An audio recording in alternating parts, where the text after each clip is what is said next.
fiery horse with the speed of light, a cloud of dust, and a hearty hi-yo Silver, the Lone Ranger.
With his faithful Indian companion Tonto, the daring and resourceful masked rider of the plains led the fight for law and order in the early western United States.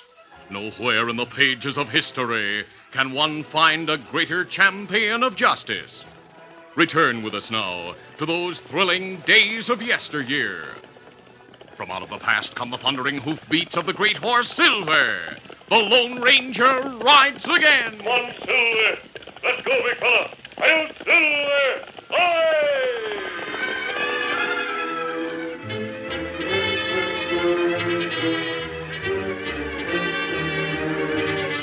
In his camp in the wild horse country of Texas, north of the Brazos River, the Lone Ranger sat on the ground with his back against a tree. Silver stood nearby. Using his teeth, the big white stallion pulled at a knot in a rope that bound the masked man's ankles. That's it, Silver. You've loosened it. Now pull, fella. The Lone Ranger had tied the rope himself to give Silver practice in one of the many things he'd been taught. Now you're getting it, big fella. That's it. Good for you. That's all we'll have time for. Tonto's returning from town. The masked man rose to his feet and patted Silver as Tonto drew rein and dismounted in the woodland clearing. Oh, fella. Easy, Scout. Easy, fella. Did you get all the supplies we need, Tonto? Me get 'em all. And Kemosabe, me see regiment of cavalry in town. In Rushville? Them camp on grass in front of courthouse. There may have been rumors of trouble at the nearby Comanche Indian Reservation. Comanche, peaceful now. Yes, they'll remain peaceful as long as the white men respect their treaty rights. It will take very little to start an uprising. Man in store say soldiers question all white men who go to town. Why? Well, storekeeper not know that. Did you ask the storekeeper about the wild horse hunters we've been trying to find? Me ask him, and him not know anyone who sell hides. The 4 men we've followed from the Oklahoma border have killed a lot of Mustangs. They must have hides to sell. Not right. Them kill horses like other hunter kill buffalo. Hunting and slaughtering Mustangs for their hides is cruel and wasteful. Kemosabe, Mustang not protected by law. Yes, I know that. Well, how we stop horse hunters? Frankly, Tonto, I don't know. But I want to talk to those 4 men. There must be some way to stop their inhumane operations. Rushville, good place, sell horse hides. It's the logical place. Me only speak to storekeeper. Maybe someone else know men who sell hides. Well, that's possible. Tonto, I'm going to make a thorough inquiry. In Rushville? Yes. You wear mask? No, I'll wear that old suit of buckskins you have in your saddlebag and disguise my face. Then you look like horse hunter. Well, that'll be all right. Kemosabe. Yes? You not got disguise for Silver. No. Maybe someone knows Silver. And them no Lone Ranger in town asking about horse hunters. Maybe better you ride scout. That's a good idea, Tonto. I'll leave Silver here with you. Now, get out the buckskins while I change my appearance. Uh-huh.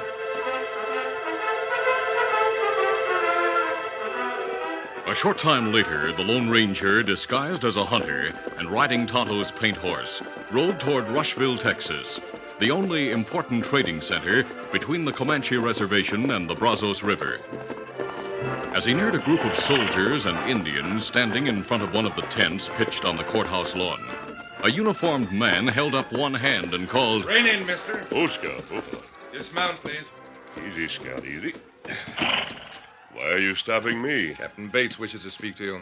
Please lead your horse this way. Come on, Scout. The Lone Ranger noticed that he was closely watched by several armed soldiers and by a group of 4 Indians as he led Scout toward the captain. I'm Captain Bates, United States Cavalry. Why do you wish to speak to me? I have a few questions to ask. Are you a horse hunter? No, Have you been near the Comanche Reservation? no. Please turn to face these Indians.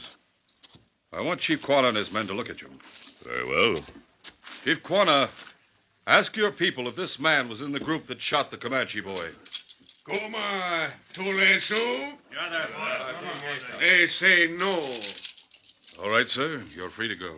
Captain Bates, I'd like to speak to you privately. All right. Come into my tent.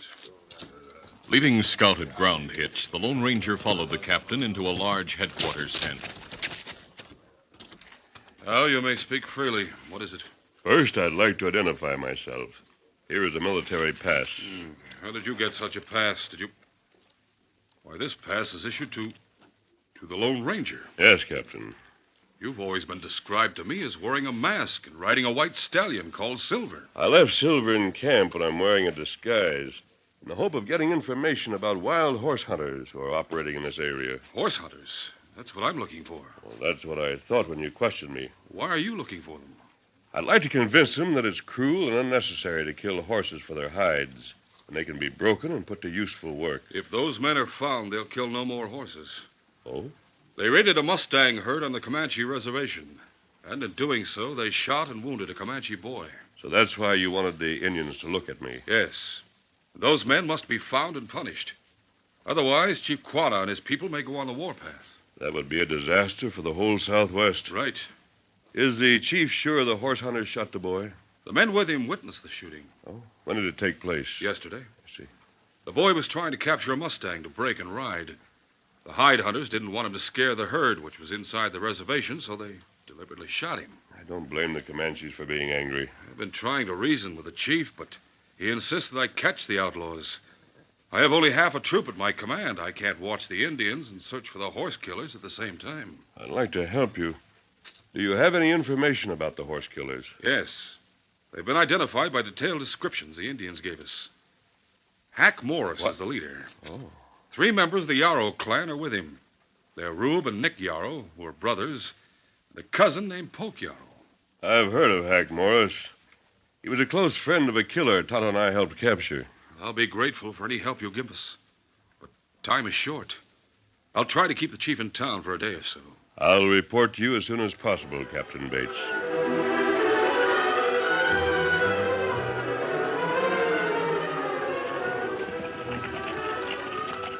Meanwhile, Hack Morris and the Yarrow brothers rode in search of several of the wild Mustangs from the Indian reservation. Most of the horses were penned in a blind canyon where Poke Yarrow had been left on guard. But the greedy killers hoped to find the remainder before starting the slaughter. They rode slowly through a woods until Hack suddenly signaled a halt. Oh, there. Oh. Say, boys, I smell wood smoke. That means there's a campfire somewhere ahead. Might be soldiers or Indians, both of which we gotta stay away from. Yeah, Nicky. Think we better turn back? No, steady. Easy. You stay here with the horses, Rube. Nick and I'll go ahead on foot and look around. Moving cautiously, Hack and Nick crept toward the camp and presently saw the clearing where Tonto was grooming the great horse Silver. The eyes of the killers widened when they saw the magnificent stallion tied to a tree by a rope around his neck. What a horse. Purebred Arabian, or I miss my guess. Let's get him. Yeah, we'll have to get that engine first. Right. Come on. Place your hands. Huh? You. You're covered. Don't make a move. Well, me got hands up. What you want? That horse. You horse hunters. Me get you. I've got his arms. Use your gun, Hack. Right. Well, that got him. Now, why'd you just hit him with your gun? Why didn't you shoot him? Plenty of time for that if we decide to kill him. Hey, look at that horse. If he weren't tied, I bet he'd be attacking us. There's the horse with fire. We can sell that critter for a fancy price. Yeah. Take that rope laying there and tie the engine while he's unconscious. I'll look through these saddlebags and blanket rolls. Maybe there'll be something of value besides the horse. Right. Hey, Yarrow! Yeah? Come here and bring the horses. Right. Where do you suppose an Injun got a horse like that one? I don't know. Maybe he stole it. Hey, you might find some cash in those saddlebags. I hope so. We can use it. Oh, ho, ho. Want a hand tying the Indian, Nick? Nah, I'll do it alone. Give me a hand, Rube.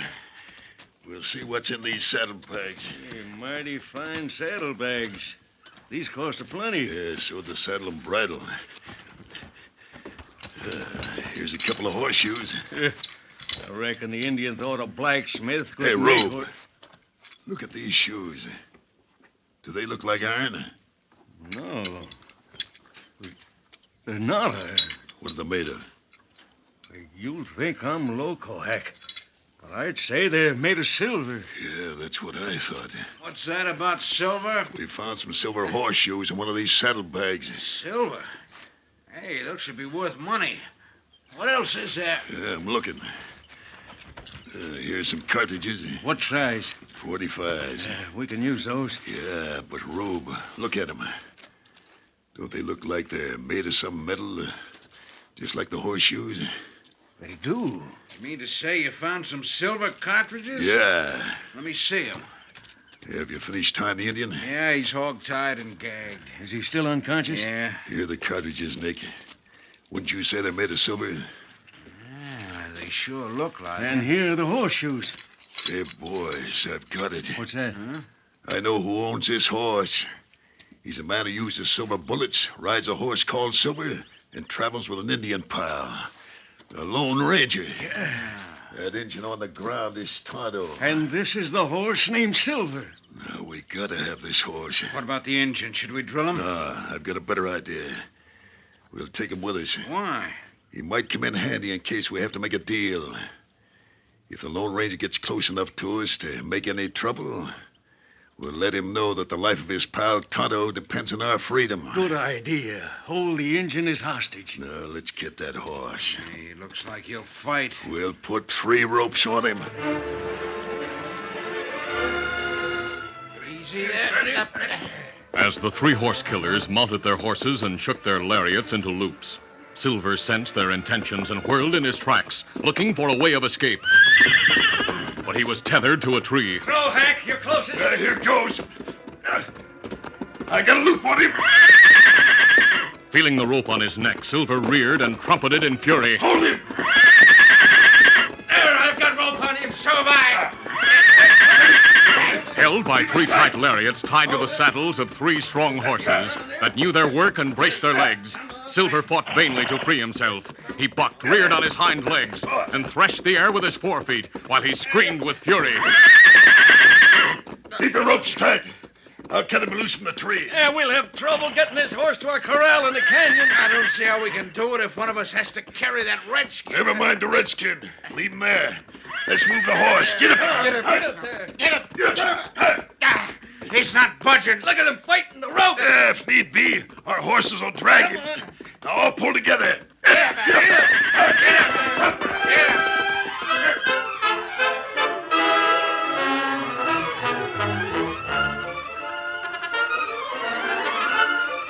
The curtain falls on the first act of our Lone Ranger adventure. Before the next exciting scenes, please permit us to pause for just a few moments.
Now to continue.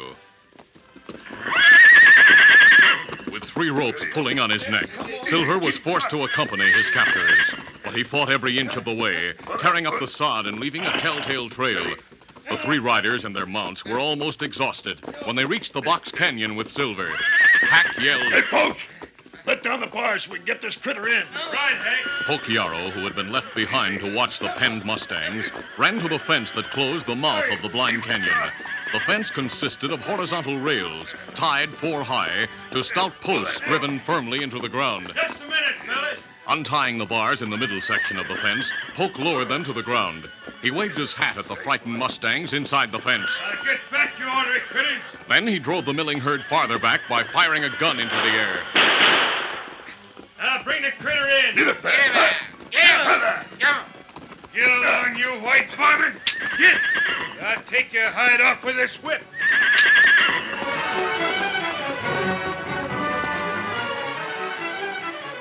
After much difficulty, the 4 men drove Silver into the box canyon, which was surrounded by high walls, except for the narrow opening that was closed by the high split rail fence.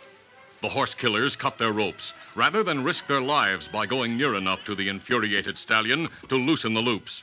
Then Rube said, We left a trail a blind man can follow. Yeah, that means the Lone Ranger will be here. We'll go back down the trail a little way and ambush that masked man and his pal. I've been hoping for a long time to get him. You have? Yeah. They're the ones who cut a pal of mine a while back. He was hanged for murder. Name was Clem Ashley. Clem was one of our kin. His mother was a Yarrow. I didn't know it was the Lone Ranger who got him. Now we all got a score to settle with the Lone Ranger. Let's go and wait for him.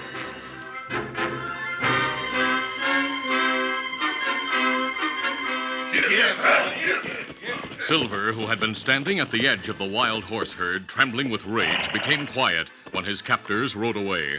He shook off the loosened loops of the lariats around his neck, then walked to the fence and inspected it from one end to the other. He paused at the middle section, where Poke had let down the bars. The fence was too high to jump. Silver knew he could hurdle 3 of the bars, but the top rail made the fence too high for any horse to leap over.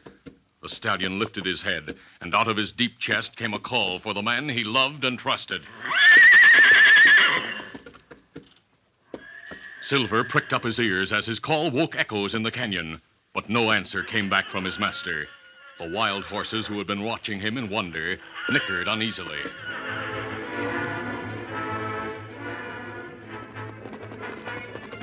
Oh, Scout. Oh, easy, steady. Meanwhile, the Lone Ranger, returning from Rushville on scout, found Tonto conscious but tightly bound, and he saw that Silver was gone and the cap ransacked. As he released his friend, he said, Are you hurt, Tonto? Me get bump on head. But me all right. Who came here? 2 men come, get drop on me. Tracks show that 3 men were here and 3 horses. Well, maybe other man and horse come after me knocked out. Well, they've taken Silver. Oh, me no. Can you stand? Uh, Here, let me help you. You want to stay here while I go after the men who took Silver? Me go with you, Kimasabi. Scout carry double. All right. See how the ground is torn up, Tonto? Silver must have put up a furious battle. Me hope him not hurt. The thieves took the saddlebags. What if they found my clothes and mask? You hide 'em in brushwood. I'll see if they're still there. You find 'em? Yes, Tonto. I'll change into my own clothes before we go after those crooks. And while you do that, me put cold water on head. Then me ready to go.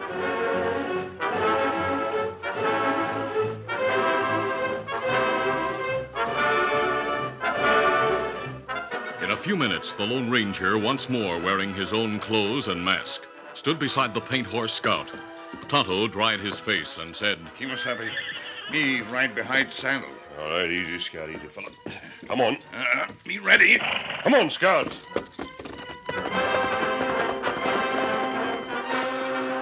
Following the clearly defined trail of the fighting horse, the Lone Ranger and Tonto made good time.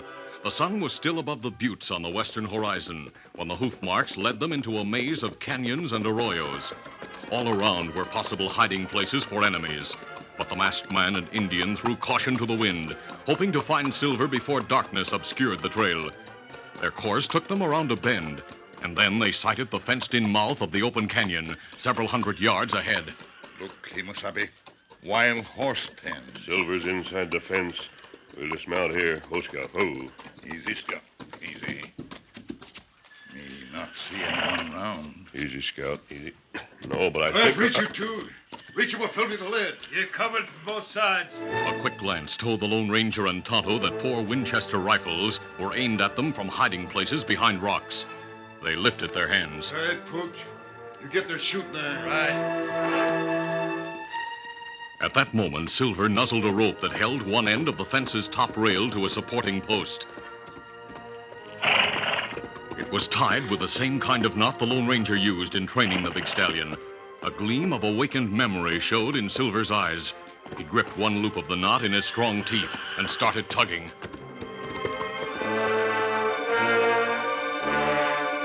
Unaware of what Silver was doing, the Lone Ranger and Tonto held their hands at shoulder level as they walked ahead of the 4 men who had disarmed them. Poke led Scout. Presently, the group reached camp, only a short distance from the opening of the box canyon. Let's stop here. This is as far as you go. The masked man hoped that by playing for time, he might have the opportunity to catch the 4 killers off guard. So you're the horse killers. Suppose we are. And the thieves who stole my horse. That's right, Lone Ranger. Oh, so you know me. Yeah, we know you. And we're gonna hang both of you just the way Clem Ashley was hanged. Unnoticed in the pen, Silver knew that his master was nearby and redoubled his efforts to untie the rope. He tugged one bend out of the knot and started on another. Poke Yarrow said, How about unmasking this hombre? Plenty of time, Poke, plenty of time. I don't want to rush things. I've waited too long for this day. Maybe we'd better tie his hands, boys, then we'll unmask him. We'd better tie the Injun's hands, too. Good idea. Get some rope. At that instant, the last bend in the knots at which Silver had been working came out, leaving the ends of the rope loose. The top bar dropped to the ground.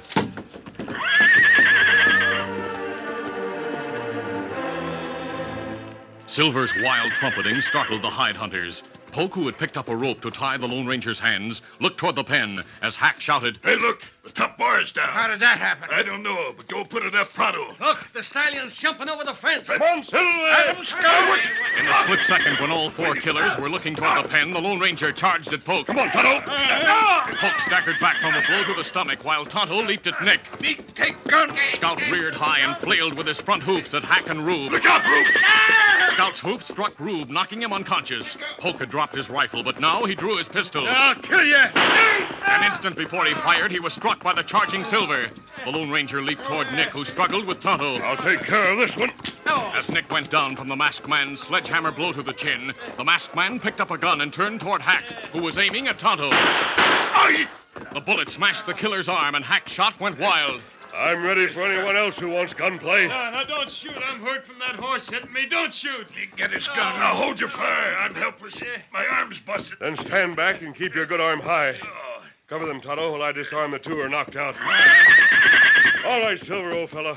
We're in charge from now on. Kimasabi, all other horses jump gate. Good. Hey, listen, mister. I admit you got the winning hand, but you can't kill us in cold blood. The law will deal with you. I admit we stole your horse, That's not why the law wants you. We're turning you over to the Army The Army? for the invasion of the Comanche Reservation and the shooting of an Indian boy. You tie them to their own horses, Tonto.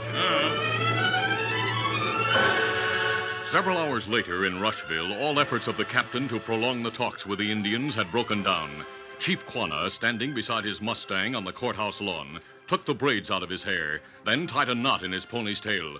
The meaning of these gestures was not lost on Captain Bates. He said, Those signs, they mean war. It is war, Captain. I know white men. You make many promises. You keep none. I ask you to catch men who kill wild horses on our lands and shoot young Comanche. You answered with many words. You did nothing. Chief, you haven't given me a chance. The only justice Indians ever get is what they make for themselves. So it is war. Now, wait, Chief. Captain, masked man and Indian are bringing in 4 prisoners. Well, it must be. It is. Scout. Easy. Captain Bates, we captured your horse killers. Oh, you got the scoundrels just in time, mister.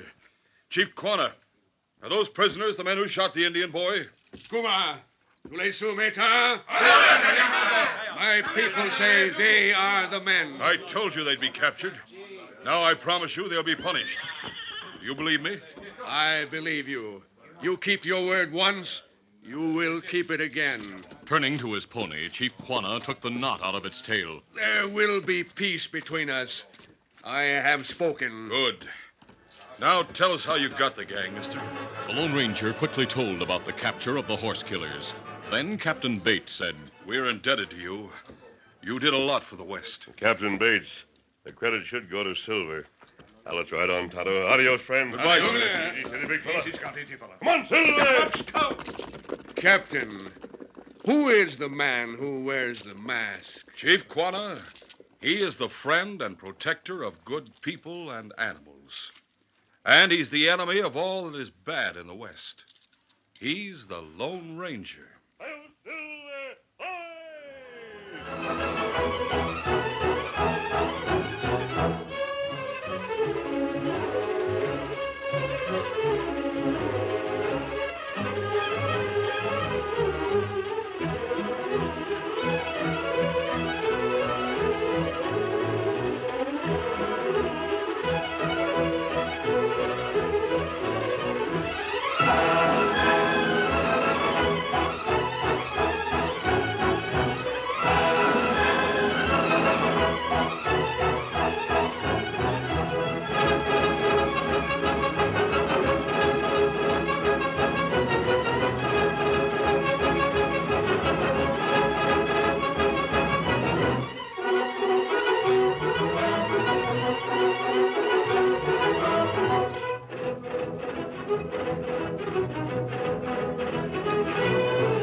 This is a feature of the Lone Ranger Incorporated, created by George W. Trendle, produced by Trendle Campbell Muir Incorporated, and directed by Charles D. Livingston. Tonight's drama was written by Fran Stryker. The part of the Lone Ranger is played by Brace Beamer.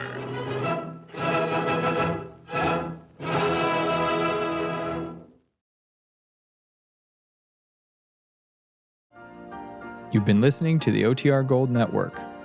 Find more classic radio at otrgold.com.